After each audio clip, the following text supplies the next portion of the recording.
what makes writing so beautiful is that it's the perspective and the story of one person, and they're sharing that in this art piece of writing. And if you go to a machine and you try to replicate that, it will always fall short. Welcome to Truth in Tone. I'm Bekah, a writer and communicator. And I'm Erik, a local pastor and theologian. Together, we've been married and serving in ministry for over 10 years. And raising 3 kids. Yeah, pretty crazy, but they're a lot of fun. On this podcast, we explore honest conversations that embrace the nuance of topics on marriage, ministry, culture, and Christianity. Because in today's world, it matters not just what we say, but how we say it. Thanks so much for joining us. Let's get started.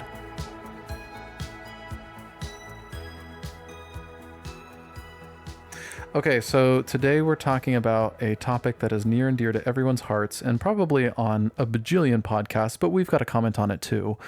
But the use of artificial intelligence and just like reflecting on it thus far. Or let me rephrase that. Like, there can never be enough podcasts about AI. Yeah, well, and a lot of it is opinion based, right? So It's like, okay, how one person might use it is different than another person. And I think we need to be contributing to the conversation more about this and just thinking about its ethical usage and also how do we use it in ministry, how you might use it in writing. What is this doing to our souls? It's a great piece of technology and it's like kind of incredible to see what it does. But there's also things that are a little scary about it. Yeah, and how rapidly it's changing too. Right. It changes very, very quickly. And there's the new update that comes out every so once in a while. And it's like, oh, it's smarter now, or it knows more things. Yeah. Recently, we downloaded one of these AI apps just to see how powerful it was. And the amazing thing about it is that you can give these AI apps kind of a prompt and it will spit out a video for you that looks super realistic. We didn't want to upload our own likeness because I don't know where that's going out there on the internet or my voice. So instead we uploaded a picture of our cat and we had our cat. Yes, we did. We had our cat do all of the fun things like make latte art or go sledding or fight a bunch of clone troopers in the Clone Wars for Star Wars. Or It was such a hit with our kids. Yeah, they loved it. It was incredible. They were always like, can we see Momo go trick-or-treating? Can we see him go eat chicken nuggets at Chick-fil-A? And I'm like, yes, we can. We can make him do all these things. It honestly was remarkable, though, because it was one photo of him. Yeah. I mean, it's kind of wild to think about how AI can then take anyone's image to do, and you could make them do whatever you want to. Mm-hmm. So I think that's what's kind of crazy and scary. And even though we use it for funny, benign things like making photos of unrealistic things or watching our cat be an action hero in a movie, it's also makes you question, like, is this okay? Yeah, so let's get into it. Like, what are some of the questions that we should kind of chat through? Let's maybe talk about, what do you think is good about AI? Like, what's helpful? I think it absolutely is a time saver. I know for me, some of the practical ways that I've really enjoyed using it is for meal planning. Mm-hmm. And you can give it just a very basic prompt and it'll spit out like something okay. But what's remarkable is you're training your AI, especially if you pay for it. And so I will say that there is a big difference between like ChatGPT, if you're using the free version versus a paid for version. Mm-hmm. It starts to learn from you if you are investing in it. And so what I like is you can fine tune it to be able to say like, okay, here's what our family consists of. Like, help us to come up with high protein, low carb meals that also stay within this certain budget. We shop at Costco and Safeway. Give me a list, add some variety. I mean, it is remarkable, and it has saved us money on our budget as well. Which that's just one example. Another example that I love is also for travel planning. That has been incredible. Like, we basically used AI to plan our anniversary trip to New York City, and it did an incredible job. Yeah, it mapped out all of the different places. It took reviews online. It was, pretty phenomenal for understanding like, hey, what the internet is saying, and then it would like spit it back out to us in this way. And even more so than just randomly searching on Google and stuff. It was nice to use as an assistant in that way. Yeah, like we could even say, here are the places we want to go to. Here's where we're staying. Here are a few restaurants we're interested in. Give us an itinerary. And we followed it. We did, yeah. And I remember going over to the Statue of Liberty and we were like, let's get some New York bagels. What's the best New York bagel shop around here? And it was like, oh yeah, go to this one. This is a one that is frequented by a lot of locals and it's not touristy. And I was like, great, cool, let's go there. And it was phenomenal. It was like, and I mean, there's lots of different bagel places that I'm sure have phenomenal bagels in New York, but it was just cool to see, like, it was super reliable. And I agree with you about just the cooking thing. I'm amazed at some of the things that it has come up with in regard to like, oh, quick, I need to make a glaze for this, or hey, here are the spices in my pantry. Tell me what I can combine for kind of a dry rub on my poultry or my steak, and it'll put things together. Be like, yeah, cool. Here's what to do. And it tastes pretty good. I've done that for different recipes. Like, here's all that I have left in my fridge, freezer, and pantry. Yeah. What can I make? Yeah. So it's been helpful just around our house. I mean, I've used it for things about diagnosing car issues or other things like, fixing the internet. That's been kind of helpful to dialogue with it, especially like if I can get my dad on the phone and be like, hey, like, what do you know about this? It's been convenient in a couple ways to ask a lot of questions, and it'll help run you through things. So yeah. Yeah. I mean, we can't deny there are so many wonderful things related to it. Yeah. I'll add to, like, at work as well, as, just someone who works in the church, I need it to do a lot of things like organizationally. So I will say that I have a lot of administrative tasks that I'm able to put into it, and it will like spit back out to me. It'll organize notes, it'll organize information, or I can throw a bunch of data into it and say, okay, here is a bunch of people. Here are the days that they're free for this particular event. Find out the common denominator for all of them, and it will do it. And we'll say, yep, this day works, and great. That's awesome. And it saves you time. It really does. It really does. Yeah. So it can save time in a lot of areas. It's also a helpful writing assistant. Maybe you could talk a little bit more about that. Yeah, I think this one is definitely, if anyone is on Substack, this is a hot topic that is always being shared about, especially among the writing community, because you'll find writers who are vehemently against it, who are like, I would never, ever, ever upload my writing to it. And then you have others that are like, yeah, I will have an entire like AI created essay. Yeah. And so the spectrum is very wide, but I will say for myself, one of the ways that I have particularly found it useful is, let's say that I'm working on an essay. I will be able, after I'm done with like my first draft and I'm like, I really like how this sounds, I might upload it and be able to say, here's my target audience, my ideal reader. I want to make sure that she feels like she can find herself in this. Did I do a good job of that? And even just be able to hear, sometimes it'll spit back out to me like, okay, you could probably add a story here. Or like, you can even do it with formatting, like, where can I expand? Give me some examples of helpful ways that I could make the flow or the structure better.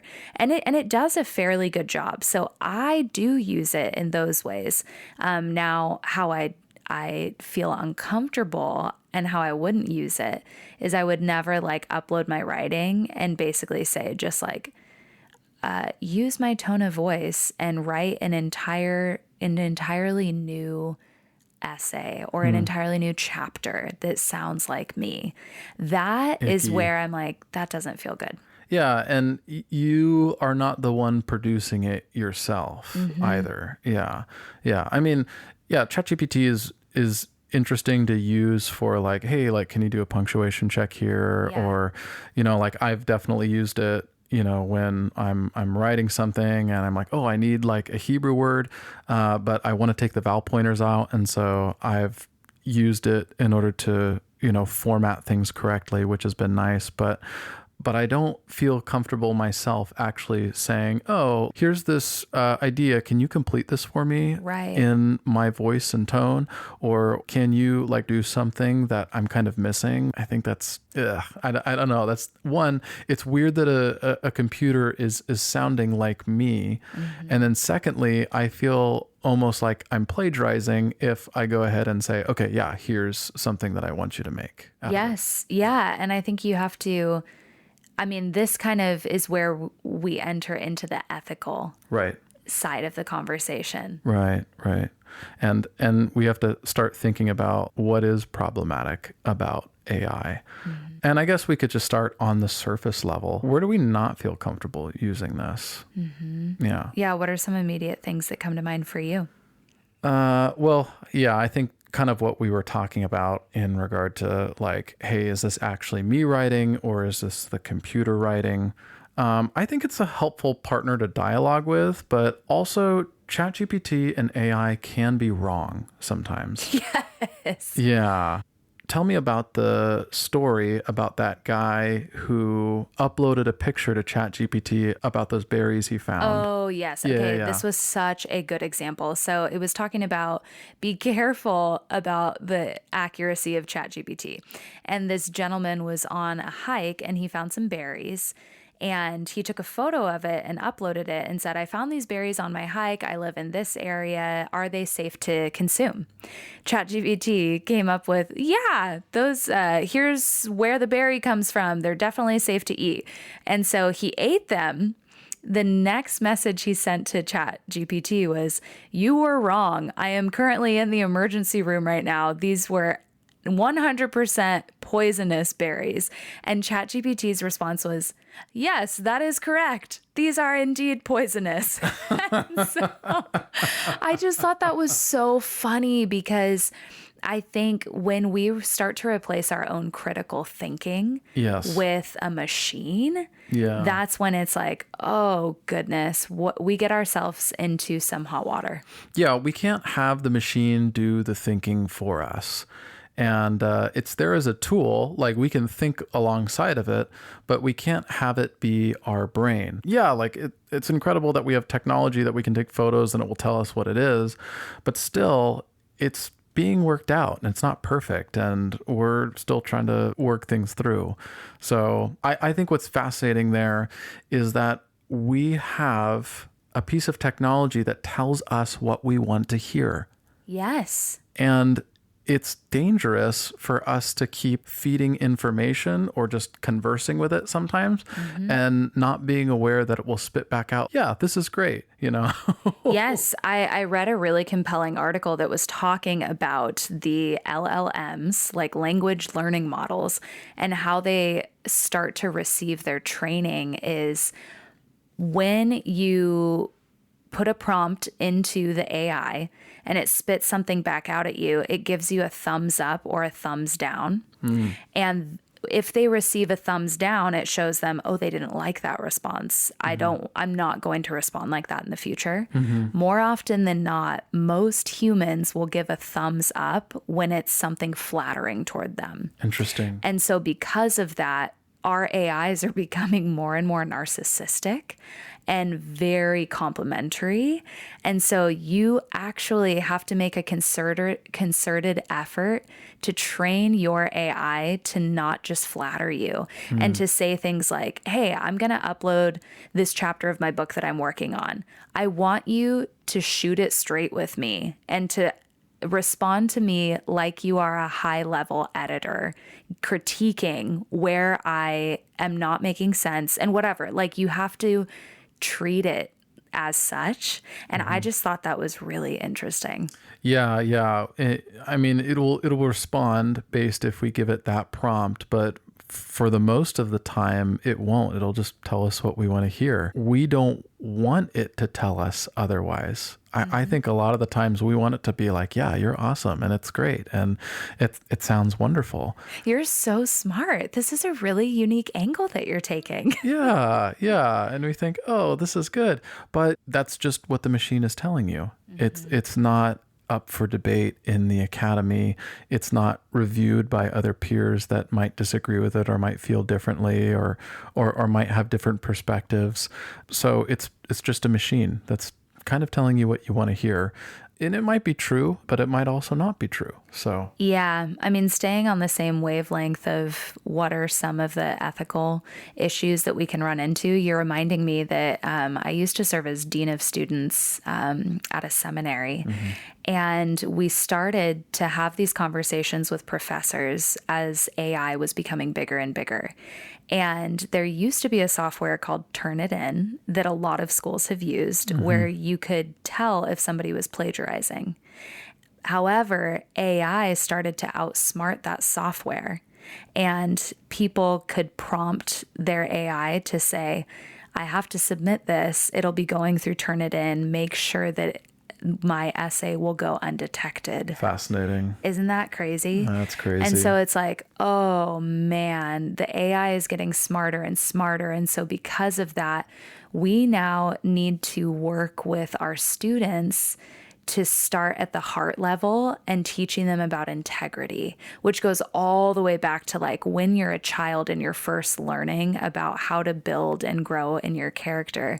You hear from like teachers, coaches, your parents that are like, integrity is all about like the choices that you make when no one's watching. Mm-hmm. And so I think it's really fascinating that we're kind of back in that right now of mm-hmm. trying to start with character. This is something I think we all need to be thinking about when parenting or when raising young ones or even mentoring somebody is really just like how we think matters. Yeah. And where we let our minds go if they're being lazy or they're just letting the machine do all the work for them. So what I hear you saying here, it's not really that AI is an issue. It's really a matter of the human heart around AI. Yes. Fascinating. Okay, there's actually a verse that's coming to mind that I want to pull up and read. Ephesians 5, starting in verse 15. Be very careful then how you live, not as unwise, but as wise, making the most of every opportunity because the days are evil. Therefore, do not be foolish, but understand what the Lord's will is. Do not get drunk on wine, which leads to debauchery. Instead, be filled with the Spirit, speaking to one another with psalms, hymns, and songs from the Spirit. As Paul was sharing about this, like he's essentially talking about wisdom. Right. And where do we get our wisdom from? Mm-hmm. It's from the Spirit. Mm-hmm. And it's from walking in step with the Spirit and trying to be the kind of people that pursue Jesus in all things. And so I think in regard to this conversation about AI, it's like, oh man, we need to live with intention. Yeah. And discipline ourselves to not always search for the easy way, mm-hmm. because I feel like the human heart naturally tries to take the easy way. Absolutely. Yeah. Yeah. Yeah. We're smart people, mm-hmm. and we want to have things speed up. I mean, that's essentially the lie in the garden is like, hey, this fruit right here, you'll be like God knowing good and evil. But God is present in the garden. Like we can learn from God right then and there. We could have become like God knowing good and evil without having the tree, but the temptation was to go for the fruit right away because, hey, this is the quick fix. And that's just going to spiral everything out of control. Later on in Genesis 4, when Cain builds the city and culture starts to develop, we get to Genesis 11, where the invention of the brick has come into play, and it's a key factor in how the Tower of Babel is built. Now, that's not necessarily a bad thing. A brick is a great thing. This is an incredible thing that humans have created with the materials that God has created the world with, or that God has supplied the world with. That's probably a better way to say it. And so bricks aren't inherently bad, but they're used to make this tower to the heavens so people can make a name for themselves. So it is not the technology itself, it is what is behind the technology. Mm. And getting back to my point of it is not necessarily a conversation about AI, it is a conversation about what our human heart is tempted to do with it. Yeah. Oh, I love how you said that. And I mean, yeah, there's so many examples all throughout scripture that we can turn to. I mean, I'm even thinking of, I've been really sitting within the Exodus story. And I think of when the Israelites are waiting for Moses and he's first at Mount Sinai. What do when they grow tired of waiting? They build a calf. And they turned to other gods because they got tired of waiting and they wanted a quick, easy fix. Yeah. And so, I mean, hearing you say that as early as back in the garden in Genesis 3, I'm just like, wow. And I see it within my own life too, where it's like a lot of the work that we are called to do is slow. Yeah. I don't like how slow it is. Yeah. And it requires discipline and time. And I mean, we were talking about earlier about how AI saves us a lot of time in meal prepping and all sorts of things, which is great. It's used for that. Yeah. We have forgotten how to do things slowly. I'll never forget a conference I was at with John Mark Comer and John Tyson. It was about preaching. It was to a group of local pastors, and we were there. And I remember Tyson looks at the whole crowd and he says, "Hey guys, I'm just going to be real with you. Like, this is something you all need to hear. Spirituality is slow." And I forget everything he said afterwards, but that stuck with me because I was like, whoa, yeah, we don't learn anything quickly. There's fast processors and people who can pick stuff up quickly, but those people can also forget very quickly. Yes. Yes. And I feel like if anyone out there who's listening to this thinks of themselves as a slow learner, I think that's actually everybody. Yeah. Some people are really good at parroting and like getting by, but in reality, because I think of myself actually as a pretty slow learner, I think that's actually more natural for us to be that way, because then once you slowly learn it, you master it and it sticks with you for a really, really long time. You're even reminding me, I have heard that a lot of schools are actually going back to how it used to be, of no longer are they having kids like learn typing before handwriting. It's like, remember how cursive used to be a thing and then they got rid of it? Yeah. I've heard there are schools that are slowly starting to bring that back because the act of actually using your hand and learning how to write slowly, it helps your brain to hold on to the information for longer. And I even found that to be true back in my college days. Like, that's when this sounds so funny. That's when laptops were becoming more popular within the classroom. Yeah. But I actually, I opted to oftentimes bring a notepad because I knew for myself, I am not going to remember this lecture if I'm basically just typing out exactly what the professor is saying. I need to just sit down and write it. And those are the lessons that stuck with me longer. Yeah, it's amazing how putting pen to paper and writing things down, what we hear, creates a stronger neural pathway in our brain, basically creates grooves so we can access information quicker and easier.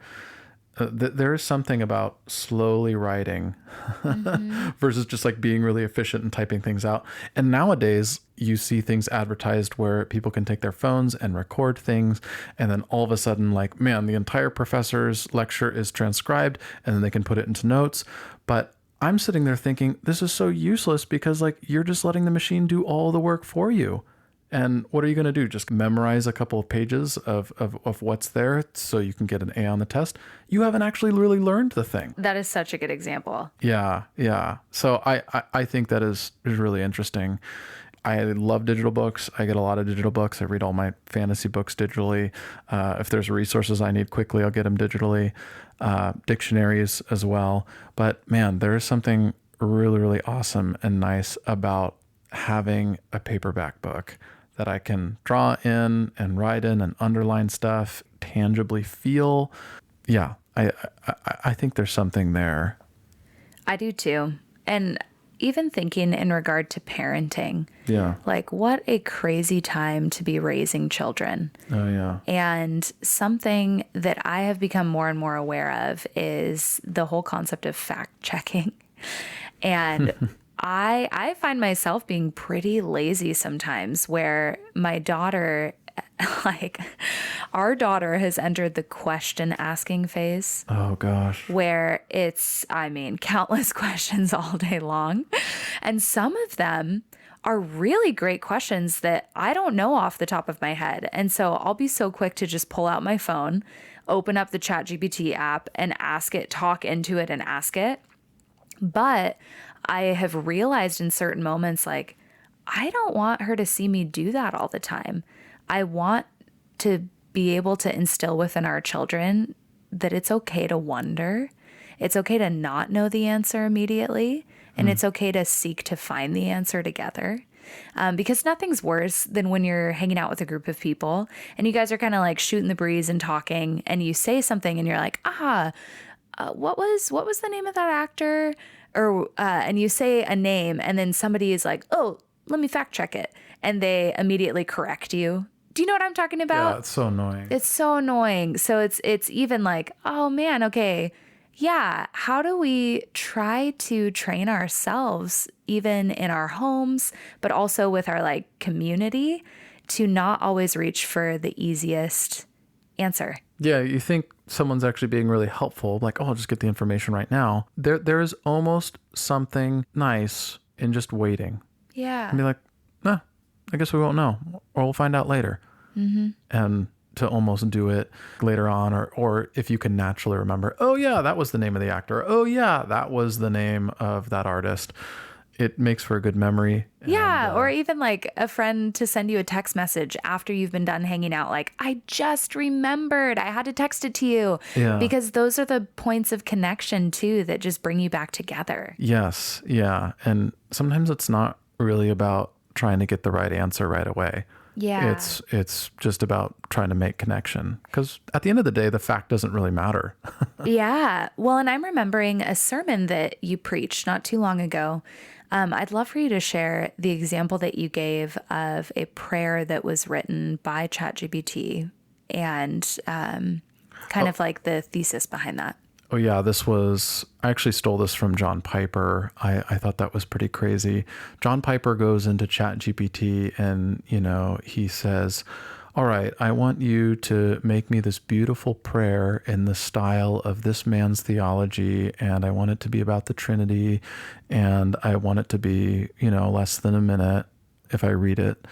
And, he does that and reads the prayer, and it's like, wow, this is wild. And, and it was very elegant. Like, it sounded great to your ear. Yeah. And a lot of the times I run into a lot of people who are just terrified of praying, praying out loud, praying in front of others, thinking that, it's going to sound bad. And we always compare ourselves to these big time theologians or pastors who are able to pray well. And there's a gift to that. That's awesome. But I remember John Piper looks at the crowd and says, you know what's crazy about this elegant prayer that I just read to you all is that this isn't worship. He says, the machine was not created to worship. You were. And your prayers, no matter how bad they might sound or how clunky they are, or even if they sound repetitive or weird or strange, or if you fumble over your words, this is a holy thing. And it is you being present with the God of this universe. So don't confuse elegance over presence. Oh man, it almost like brings tears to my eyes because I crave presence now more than ever. Yeah. Because of the world that we're living in. Yeah. And I think that that is one of the primary ways that we can share the love of Christ to others is by giving them our presence. Yes. And by giving them our attention. And I've even noticed it's getting easier for me to spot when something is produced by AI because there's not the same heart behind it. Right. And especially when it comes to the world that I'm living in right now of writing, like what makes writing so beautiful is that it's the perspective and the story of one person. and they're sharing that in this art piece of writing. Right. And if you go to a machine and you try to replicate that, it will always fall short. Yes. We could say the same about research in biblical studies. And you could go into ChatGPT and say, yeah, like produce all these articles for me. And it would probably do it. It would be able to pull all of the research. It would be able to find things online that could make compelling arguments if you put things in the right way.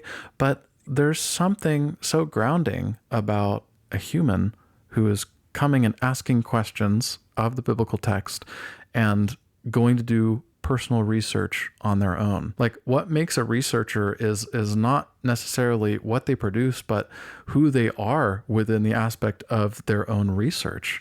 And like that's why we like reading these theologians, because I feel like I'm having a conversation with them, or this is something they personally produced, not something that they just fed answers into a machine and then it popped out. I mean, I hate reading research that just seems really technical and just oversaturated with just information. I'm like, yeah, whatever. But it's almost like they're making art in some way to say like, yeah, I personally wove these things and connections. And even some of my friends who are producing stuff like this, it's like, oh, I see them within this and I know who they are. And it's very personal. I feel like a human is interacting with me when I read their work. Stuff like that is I think what we crave, that need for human connection, even with something as dull and boring as at times as research is. We are still looking for that human element within it. Yeah, there's a book on my to be read list called Slow Theology by Nijay Gupta and AJ Swoboda. Yeah. And I listened to a podcast by the two of them where they were talking about what led them to want to create this book. And it was essentially what we're kind of talking about here is that you cannot fast track spirituality. Absolutely. And spirituality is slow. It is slow. Yeah. Yes. You know, I'm taken back to some of my seminary classes, and there were a lot of places, especially in the Old Testament, we just kind of like went through the material very quickly. But in reality, it's like, oh man, like just through a whole survey class, you can't master everything in one sitting. Just because I've taken an Old Testament survey and I've gone over the whole thing from a bird's eye view and was able to kind of understand the composition and structure of the Old Testament alongside kind of what each book is about, I'm not able to actually like sit in it and to really marinate in all of the smaller little texts that are so easier to miss. Some of my favorite classes were when we would get together for like a week and be like, okay, we're just sitting in the book of James. We're going to translate the whole thing. This day we're going to go over chapter 1. This day we're going to go over chapter 2. This day we're going over chapter 3. And I can retain and recall conversations we had or insights we were getting from the text just because we decided to slow things down and just take things really slowly, line by line, word by word. We would pause. We'd come back to things. We'd circle back to certain areas. I learned a lot more speaking and engaging and doing it with a small group of people rather than just being in a big lecture hall and going over things from a big, 5,000 foot view. So I think there really is something to when we take our time and realize that, okay, just because I do it once, like just because I go to the gym once doesn't mean like my body's going to be transformed. It's like over time, it's repetitively, it's not even for like an hour. It's just maybe 20 minutes or so. And that repetition over and over and over again, like trains you. It is something that helps you to become into what you are molding yourself to be. And so I think in this age of AI, we're tempted to think that we have all of the answers because I have this machine that can do a lot of really fast processing and thinking for me. There is something we miss significantly when we allow the machine to do all of the thinking and all of the processing for us. We are not actually becoming. It's like we're outsourcing. Yeah. And I can't help but think about Frank Herbert's book, Dune. And if you guys haven't read Dune before, it's one of my favorite books. And, the movies are great too. The recent movies with Timothée Chalamet, it's incredible. The people in the story were once part of this war, this galactic war, because they had created these robots to do all of the thinking for them. And it had led to this mass genocide of, all these people. And within the book, they've actually kind of amended their religious texts, I think the Bible itself, to even say, like, thou shalt not make a machine in the likeness of a human. Interesting. Yeah. And the whole thought about this is they don't want to create these robotic humans or machines that do thinking for them. Like, even though they're able to do space travel, even though they're able to fly and do all these like futuristic things, it's all manual process because there is something that we lose when we allow the machine to do the thinking for us. And that is particularly like in regard to our human dignity. There's like enslavement to this thing. And there's even spiritual connotations as well. Yeah, and there's significant consequences too. Yeah. Yeah, I mean, I think something helpful to think through is like, okay, so what can we do to try to be intentional with how we engage with AI? And one thought that's coming to mind surrounding that is, I think for us to call out beauty and goodness and truth.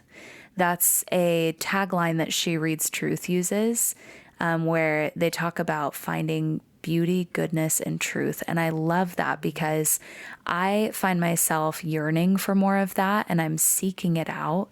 And when I find it, I want to express gratitude for it. And so I think it's in like books that you read that you can tell, oh, this author really sat in this theme before they released the book. It took them years of study to be able to put this together. Those are the things that we want to celebrate and that we want to uplift and be able to share with our friends. Like, you've got to read this. It was so well done. Right. Or in our churches even, to recognize, wow, man, that sermon, that really spoke to me. And I know that took hours of study. Right. And we don't have to, I mean, you never want to do that for something that's not worthy of receiving the praise. Right. But all I'm trying to say is, like, if we can start to train our appetite to only be satisfied with the things that fall into those categories, then I think that we will naturally be more drawn to living in alignment with what our Creator has deemed as good. Right.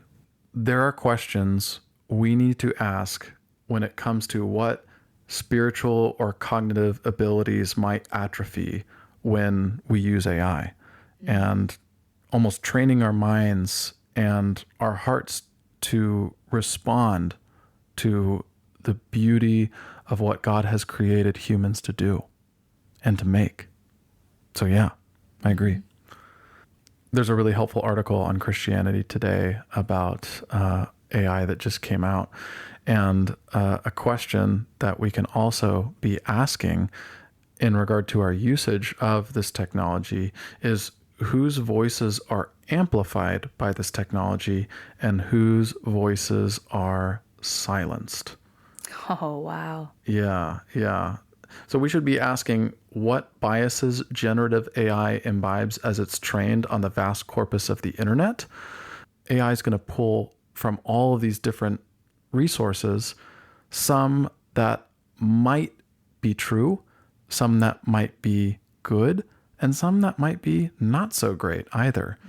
I've definitely heard a sermon or two now these days just floating around that I'm like, oh, where are they getting that information? That's not true. Yeah. Or where am I getting this information? Like, that's kind of contestable.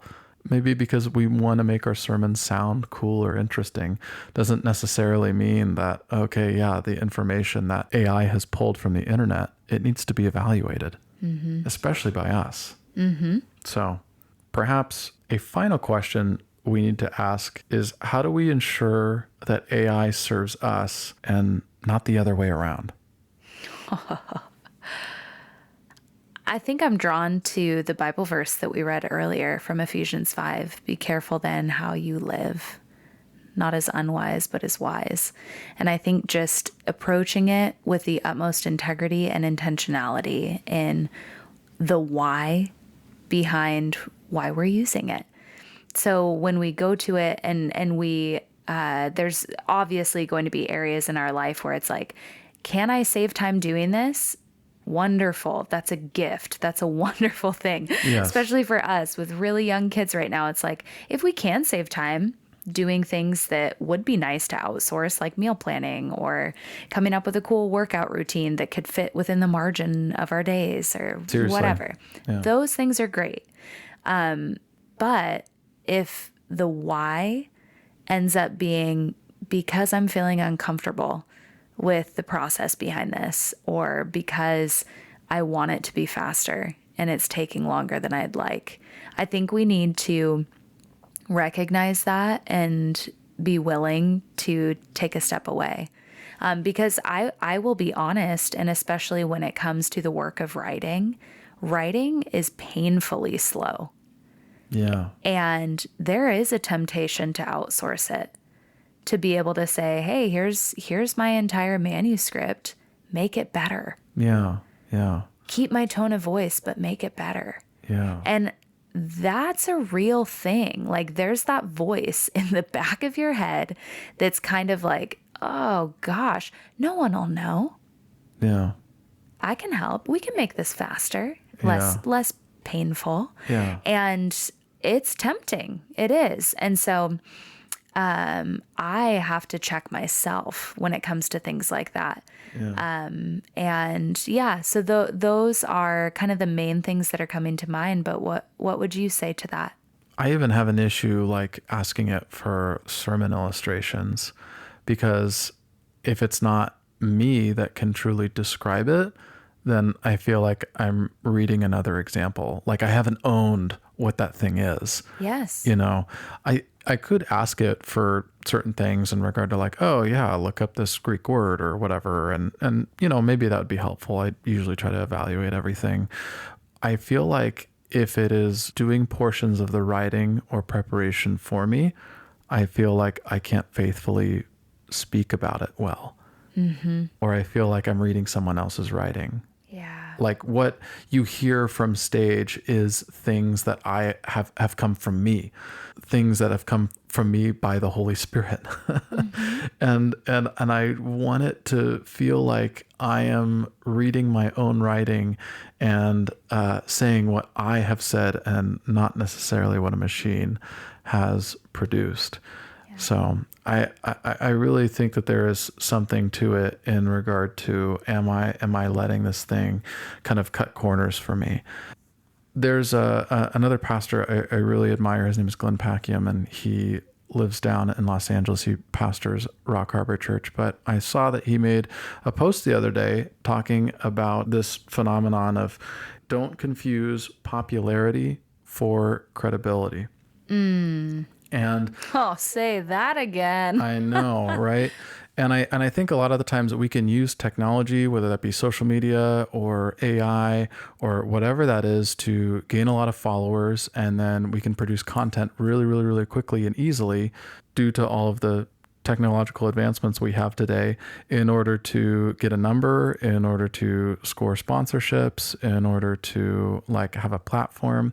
However, while someone can do that very quickly and within a matter of weeks, it cannot replace the faithful ministry that a scholar has taken years and years and years of study to master, or just to grasp certain concepts, or to produce material. And it even makes us think about like, what type of voices are we listening to in this conversation? Is it the person that has grown their TikTok overnight? Or is it the faithful church member who has been quietly studying and pondering and seeking out the truth for years and years in maybe a no-name church in God knows where city, and faithfully living the gospel. So it's not to say that influencers now these days can't do that. However, it does make us think, are we in the business of getting the quick fix spirituality, or are we willing to take the long, hard road? Because the people in my life that I know that I've walked the long, hard road are the people that I'm like, I want to learn from you. Yeah. Yeah. Yeah, because they did the slow work. They did the slow work that was unpopular and messy and went unseen a lot of the times. Yeah, there's editors that work at big publishing houses that have said before, it's unfortunate that we live in a day and age where people like Henry Nouwen and Eugene Peterson would likely never get a publishing deal today. Wow.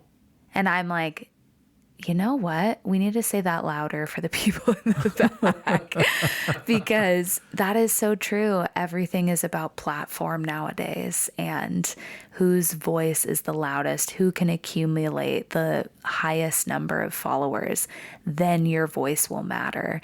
And I think that it's a beckoning back to you matter because God loves you.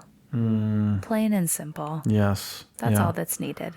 That was Eugene Peterson's sermon that he preached all the time without anybody knowing, was God loves you, God's on your side, and he's for you. Yes. And relentless and not gonna give you up. He's going to find you. The hidden message behind every message. And you know what? Yeah. Nobody ever got tired of hearing it. No one did. I think that's something that a lot of the times we think as pastors, like, man, I got to entertain the crowd. I've got to entertain the audience. I've got to have something cool or new or exciting. Preach this story over and over and over again. There's so many messages that I had one pastor preach. He like preached, I think it was the end of Luke several times. And I was always like, this is great. I love it. I love it. Like, I need to be reminded of this. Like, you might think, oh, like, gosh, everyone knows this story. This story's not exciting. Like parting the Red Sea. Come on. Like, we know this one, but we need to revisit it. We need to sit back in that story again. Like, we don't hear that story often from the pulpit, and that's a gift. Yeah. Yeah. I know this has been a conversation about AI. It's changed into a lot of different things. It's not really about AI, but it's really about what's going on behind the scenes when we're given this technology. And I think this has been a really good conversation in regard to our reflections on it. It might be funny for making cat videos, but it's something that we need to be aware of moving forward in how we live as faithful followers of Jesus. I've really enjoyed today's episode, just talking about AI.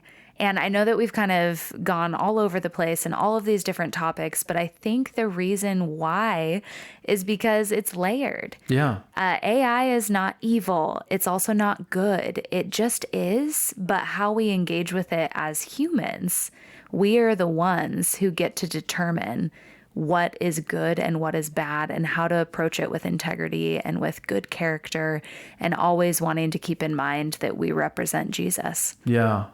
I really don't think it's about what technology comes out in the future. There's going to be something else that we are going to be challenged with. Like when Martin Luther was engaging with the printing press, it could be used for a lot of really good things. It also could be used for a lot of bad things, but it could be used for the good things, like printing Bibles. Yeah. Yeah, for sure. So we're going to be challenged with something new in the future. It depends on how we approach it and what we are keeping at the forefront of our minds when we engage with whatever this new thing is. Oh yeah. So seek wisdom, bring it to the Lord, be able to ask, like, okay, invite the Spirit's presence into it and just be wise with how you use it.